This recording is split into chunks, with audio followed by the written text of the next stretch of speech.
पास्का का 5वां रविवार। संत योहन के अनुसार पवित्र सुसमाचार अध्याय 14 पद संख्या 1 से 12 तक।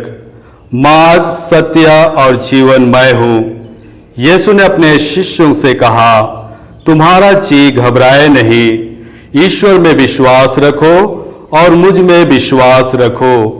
मेरे पिता के यहाँ बहुत से निवास स्थान है। यदि ऐसा नहीं होता तो मैं तुम्हें बता देता, क्योंकि मैं तुम्हारे लिए स्थान का प्रबंध करने जाता हूँ।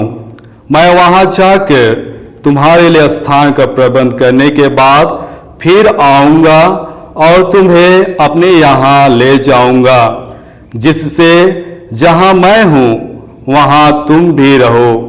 मैं जहाँ जा रहा हूँ तुम वहाँ का मार्ग जानते हो। थोमस ने उनसे कहा, प्रभु, हम यह भी नहीं जानते कि आप कहाँ जा रहे हैं, तो वहाँ का मार्ग कैसे जान सकते हैं? यीशु ने उससे कहा, मार्ग, सत्य और जीवन मैं हूँ। मुझसे होकर गए बिना कोई पिता के पास नहीं आ सकता। यदि तुम मुझे पहचानते हो तो मेरे पिता को भी पहचानोगे। अब तो तुम लोगों ने उसे पहचाना भी है और देखा भी है। फिलिप ने उनसे कहा, प्रभु, हमें पिता के दर्शन कराइए, हमारे लिए इतना ही बहुत है।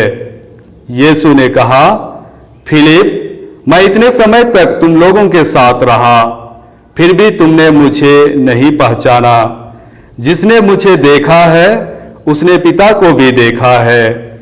फिर तुम यह क्या कहते हो, हमें पिता का दर्शन कराइए? क्या तुम विश्वास नहीं करते कि मैं पिता में हूँ और पिता मुझ में है? मैं जो शिक्षा देता हूँ वह मेरी अपनी शिक्षा नहीं है। मुझ में निवास करने वाला पिता मेरे द्वारा अपने महान कार्य संपन्न करता है। मेरी इस बात पर विश्वास करो कि मैं पिता में हूँ और पिता मुझ में है, नहीं तो उन महान कार्यों के कारण ही इस पर विश्वास करो। मैं तुम लोगों से कह देता हूँ, जो मुझ में विश्वास करता है वह स्वयं वही कार्य करेगा जिन्हें मैं करता हूँ। वह उनसे भी महान कार्य करेगा, क्योंकि मैं पिता के पास जा रहा हूँ। यह प्रभु का पवित्र सुसमाचार है। ख्रीस्त में मेरे माता पिता, भाइयों बहनों, आज के सुसमाचार में प्रभु यीशु कहते हैं, मार्ग, सत्य और जीवन मैं हूँ। मुझसे होकर गए बिना कोई पिता के पास नहीं आ सकता। जब हम मार्ग के बारे में सोचते हैं तो हमारे मन में 3 चीजें झलक कर आती है। एक, वह स्थान जहां हम वर्तमान में रहते हैं, यानी आने वाले मार्ग का आरंभ। दूसरा मार्ग हमारा मंजिल, आखिर वह मार्ग हमें कहां तक ले जाता है। और तीसरी बात, मार्ग के प्रकार, चौड़ा या संकरा मार्ग, कठिन या सरल मार्ग हो सकता है। अगर हम व्यक्तिगत जीवन में नजर डालकर देखें तो कोई भी व्यक्ति ऐसा नहीं है जिसने अपनी आखिरी मंजिल पा ली हो या किसी न किसी मार्ग पर ना चल रहा हो। हम जो कुछ भी करते हैं उसका परिणाम हमें कहीं ना कहीं लेकर जाता है। कोई भी व्यक्ति पूर्ण नहीं है। हमारा सबकी मंजिल है, हम सृष्टिकर्ता पिता, उन्हें पाना ही हमारा अंतिम उद्देश्य है। हम वहीं से आए हैं और वहीं ईश्वर के पास लौट जाना है।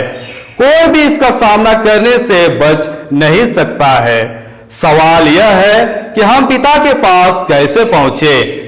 हमारे पाप हमें ईश्वर से दूर करते हैं, इसलिए पश्चाताप और पापों की क्षमा हमारा ईश्वर के पास पहुंचने का उपाय और तरीका है।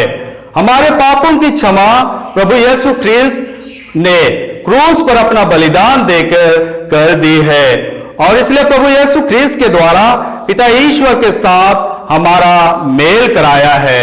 जब हम प्रभु यीशु को पा लेते हैं तो हमारे पापों की क्षमा मिल जाती है और प्रभु यीशु ख्रीस्त पिता ईश्वर के पास जाने का हमारा मार्ग बन जाते हैं।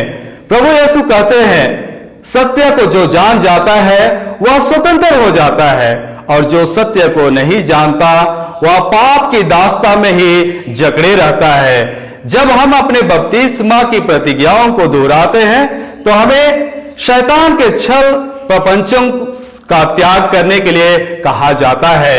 जब हम सत्य की खोज करते हैं तो शैतान के चंगुलों से मुक्त हो जाते हैं। प्रभु यीशु स्वयं सत्य है और सत्य का संदेश हमें देता है। ईश्वर हमें प्यार करता है और ईश्वर का प्रेम हमें सब प्रकार के बंधनों से मुक्त करता है। प्रभु यीशु ख्रीस्त के द्वारा हम ईश्वर के प्रेम को जानते हैं और अनुभव करते हैं। अनंत जीवन का स्रोत स्वयं प्रभु यीशु ख्रीस्त है। उनकी शिक्षाओं में अनंत जीवन का संदेश समाहित है। उनका शरीर और रक्त हमें अनंत जीवन के लिए पोषित करता है। प्रभु यीशु हमारा विश्वास हमें अनंत जीवन यानी पिता ईश्वर के सानिध्य का जीवन प्रदान करता है। पुत्र के द्वारा हम पिता ईश्वर द्वारा प्रदत्त अनंत जीवन के उत्तराधिकारी बन जाते हैं। क्या हमने मार्ग, सत्य और जीवन को पहचान लिया है?